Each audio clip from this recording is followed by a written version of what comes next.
Hi dears, നിങ്ങൾക്കായുള്ള ഇന്നത്തെ message. നിങ്ങൾ ഒരാളിൽ നിന്നോ ഒരു അനുഭവത്തിൽ നിന്നോ അകന്നു നിന്നിരുന്നു, മൂവ് ഓൺ ചെയ്തിരുന്നു, മാനസികമായോ ശാരീരികമായോ അകന്നു നിന്നിരുന്നു. ഇത് നിങ്ങളുടെ സ്വന്തം മൂല്യവും വ്യക്തതയും വീണ്ടും കണ്ടെത്തുന്നതിന് വേണ്ടിയായിരുന്നു, അല്ലാതെ അവരെ അല്ലെങ്കിൽ ആ ഒരു സാഹചര്യത്തെ നിരാകരിച്ചതല്ല. ഈ ഒരു പ്രവൃത്തി മൂലം നിങ്ങൾക്ക് നിങ്ങളെ തന്നെ മനസ്സിലാക്കുവാനും പരിപാലിക്കാനുമുള്ള അവസരം ലഭിച്ചു. അതിലൂടെ നിങ്ങൾക്കൊരു പുനർജന്മം തന്നെ ലഭിക്കുകയും ചെയ്തു. ഇപ്പോൾ നിങ്ങളുടെ ഹൃദയം ഉണരുകയാണ്. അവേക്കനിങ് സ്റ്റേജിൽ എത്തി നിൽക്കുകയാണ് നിങ്ങൾ. അതുവഴി നിങ്ങളിലെ ബാലൻസ് തിരികെ വരികയും ചെയ്യും.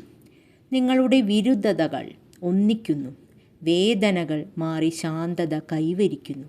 ഒപ്പം ആത്മബന്ധങ്ങൾ സജീവമാവുകയും ചെയ്യുന്നു.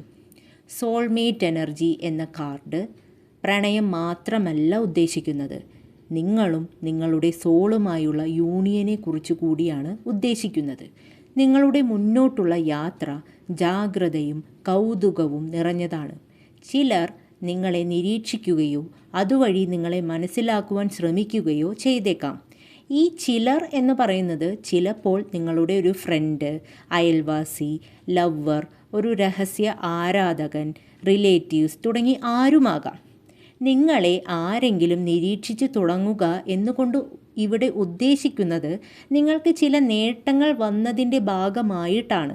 അല്ലെങ്കിൽ നിങ്ങളിലെ പ്രകാശം, തിളക്കം, അതായത് ഒരു പോസിറ്റീവ് എനർജി മൂലമാണ്. പക്ഷേ നിങ്ങൾ നിങ്ങളുടെ എനർജി സംരക്ഷിക്കുകയും ആത്മവിശ്വാസം നിലനിർത്തുകയും വേണം. എല്ലാവരും ശത്രുക്കളല്ല. ചിലർ നിങ്ങളിൽ ആകൃഷ്ടരാവുകയും നിങ്ങളുടെ മൂല്യം മനസ്സിലാക്കി നിങ്ങളെപ്പോലെ ആകാൻ വേണ്ടി ശ്രമിക്കുകയാണ് എന്ന് മനസ്സിലാക്കുക. Thank you dears.